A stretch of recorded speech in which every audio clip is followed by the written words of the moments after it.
elektrik enerjisinin verilişi tam bərpa olunub. Bərpa işləri bütün gecə boyunca davam edib. Bu barədə Gürcüstan Dövlət Elektrik Sistemi məlumat yayıb.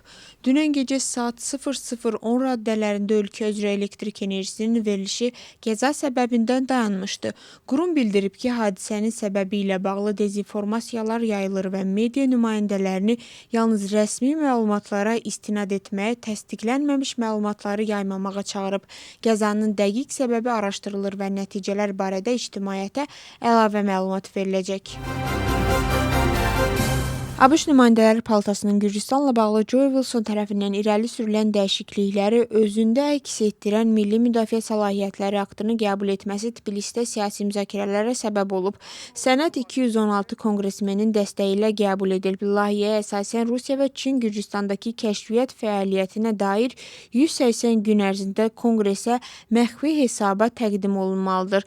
Qanunun qüvvəyə minməsi üçün onu Senat və daha sonra ABŞ prezidenti də təsdiqləməlidir. Vətəndaş fəalı Oniso Kriyaşvili hücumla bağlı siyasi partiyalarda qiymətləndirmələr davam edir. Müxalifətin bir hissəsi hadisəni utanc verici və təəssüf doğuran hal adlandıraraq məsuliyyəti Hakim Gürcü Arzusu partiyasının üzərinə qoyur.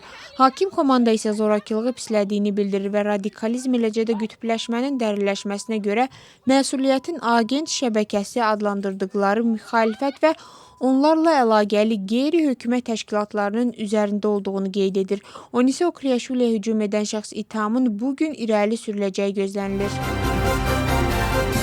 Verada baş verən atışmada yaralanan 2 gəncin vəziyyəti stabildir və onların yaxın günlərdə xəstəxanadan buraxılması gözlənilir. Hadisə nəticəsində ümumilikdə 4 nəfər yaralanıb, onlardan biri az yaşlı olub və xəstəxanada dünyasını dəyişib. Qori Bələdiyyəsinin Ergineti kəndində insidentlərin qarşısının alınması və onlara reaksiya mexanizminin 133-cü növbəti iclası keçirilib. Görüşlər iştirakçıları əvvəlki iclasdan bəri işğal olunmuş bölgələrdə və işğal xətti yaxınlığında qeydə alınmış bütün mühüm insidentləri müzakirə ediblər. Gürcüstanın mərkəzi hakimiyyətinin nümayəndələri qanunsuz sərhədləşdirmə prosesini bir daha pisləyiblər.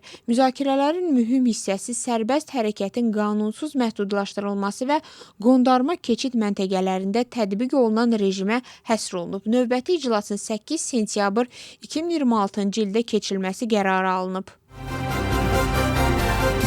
ABŞ qüvvələri artıq 13 gündür ki, İranın hərbi obyektlərinə zərbələr endirir. ABŞ Mərkəzi Komandanlığının məlumatına görə son hücumların məqsədi İranın hərbi imkanlarını zəiflətmək və kommersiya gəmiləri üçün yaranan təhlükəni azaltmaqdır.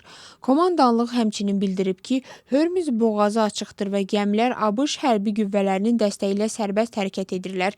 Eyni zamanda İran dövlət mediasının məlumatına görə ötən gecə ABŞ-ın İranın bir neçə bölgəsinə endirdiyi zərbələr nəticəsində azı 4 nəfər həlak olub, 2 nəfər isə yaralanıb.